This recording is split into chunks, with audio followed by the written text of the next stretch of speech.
Pemirsa, di masa kini pembuatan senjata gaya dari Pangeran Surenglogo masih lestari, salah satunya dari Kabupaten Gunung Kidul. Dan saya saat ini sudah bersama dengan Mas Arifin yang kebetulan kebagian untuk membuat senjata-senjata gaya dari Pangeran Surenglogo ya Mas ya.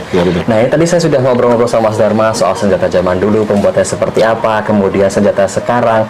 Nah kalau dari Mas Arifin sendiri, untuk senjata sekarang itu tahapan-tahapan buat dari pedang dan lain-lain itu gimana sih Mas? Ya, untuk senjata itu kan yang perlu kita lihat pertama adalah ini untuk teknik apa dulu. Jadi misalnya tadi kan sudah ada sangkuh untuk tusuk, kemudian macam-macam itu kan. Jadi kita sesuaikan dulu dengan fungsinya untuk apa dulu. Kemudian nanti baru kita ke bahannya mau pakai apa. Kemudian nanti kita bikin desainnya yang dulu itu seperti apa. Nah dari situ nanti kan misalnya kita mau bikin ini yang pertama yang dari sisi kiri dulu ya. Nah ini kan ada tombak jeret atau tadi ada jilid atau jeret gitu ya. Nah ini kan dari pertama ini kita bikin dari kayunya dulu, landiannya dulu. Kita bentuk seperti silinder seperti ini. Baru nanti kita bikin ini kan tengahnya besar, kemudian ini mengerucut kecil-kecil. Ini fungsinya untuk aerodinamika ya. Jadi ketika kita melempar, dia nanti seperti membelah angin seperti itu. Kemudian ada juga yang di sininya, di belakangnya dikasih bulu juga ada. Nah seperti itu. Jadi untuk keseimbangan, untuk balancing ketika di udara seperti itu. Kemudian baru kita pasang mata tombaknya dan kita setel di mana balance-nya di mana. Baru nanti kita uji cobakan untuk lemparan lintasannya itu sudah lurus apa belum seperti itu. Jadi nanti tentu saja dari desain tersebut juga harus ada uji coba. Kemudian nanti ada kekurangan di mana kita harus terus diuji sampai nanti ketemu racian mana yang paling bagus seperti itu. Nah ini untuk jerat ya. Kemudian ini ada ada ini namanya clutch atau kilits ya. Kilits gitu ya. Nah ini yang pertama ini adalah ini setelah ditempa dari bahan baja per seperti itu ya. Ini kita tempa, kita bentuk seperti ini dulu. Ini masih bentuk istilahnya kodokan atau kodokan itu istilahnya bahan masih mentah gitu ya. Bahan masih mentah. Kemudian ini kita bentuk, kita perbagus. Kemudian setelah sudah mulai 80%, baru kita istilahnya disepuh atau di heat treatment.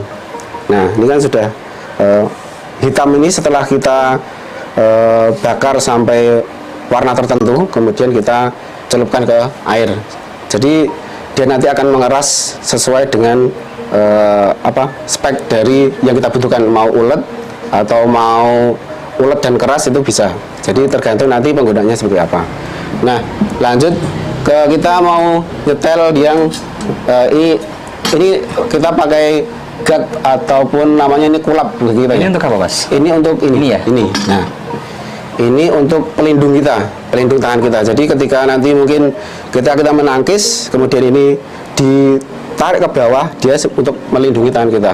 Atau ketika kita melawan musuh yang menggunakan tameng, ini nanti kalau ada tameng ini bisa menahan. Jadi dia tidak langsung seperti mukul tameng seperti itu. Jadi ini untuk menahan dari tameng, dari musuh gitu. Nah kemudian selanjutnya ini kita untuk gagangnya ini atau kabzanya ini kita menggunakan tanduk kerbau asli ya, tanduk kerbau asli. Kita ini proses selanjutnya ini setelah kita setel, kita klaim seperti ini, kita pin beberapa bagian. Kemudian selanjutnya ini kita sudah haluskan seperti ini. Ini sudah kita haluskan. Kemudian setelah ini semuanya sudah bagus, kita cek balance-nya. Kita cek balance-nya seperti tadi sudah disampaikan bahwa keseimbangannya harus masuk. Jadi ketika dia sudah seimbang, kita gunakan untuk memanah berkuda, untuk memanah sambil berpedang. Dia tidak akan tidak akan meleset ya, tidak akan meleset atau dia tidak akan mencelakakan kita ya sebagai pemakainya seperti itu. Kemudian setelah ini selesai, baru kita membuat ini warangkanya, wadahnya ya Mas. Wadahnya.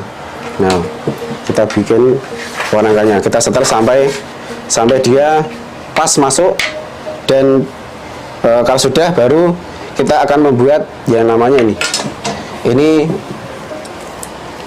namanya damas atau kalau di keris namanya pendok lah. Nah, sama kita cover dengan kulit. Fungsinya apa? Biar wanangkannya ini terlindung dari kelembaban dan macam-macam, sehingga dia tidak masuk ke dalam. Biar awet, dan dia tidak membuat bilahnya itu tahan dengan karat seperti itu. Kalau untuk lemnya pakai apa nih Mas? Kita pakai yang modern ya, kita pakai epoxy. Ya. Kalau untuk kulitnya? Kulitnya ini kulit domba. Oke Mas Arifin, ini terima kasih banyak karena Mas Arifin sudah berbagi di Hasanah Budaya kali ini. Sama-sama. Sehat selalu. Ya.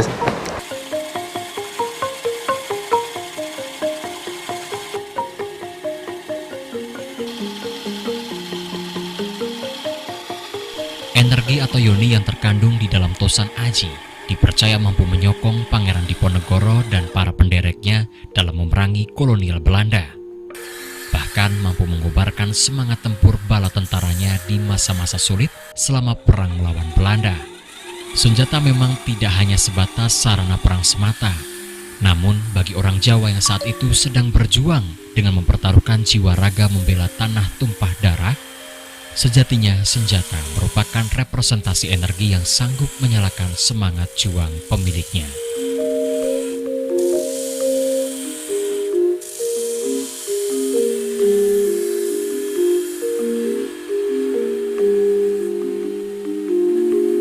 Wah, bilanya diasah ya Mas ya. Iya. Pemirsa, Pangeran Suryenglogo tidak hanya mengajarkan bagaimana caranya kita berperang atau kita mengasah pedang seperti ini.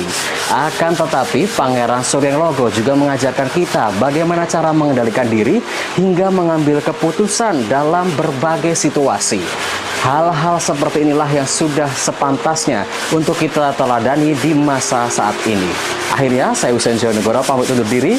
Hasanah Budaya, memotret budaya dari berbagai sudut pandang.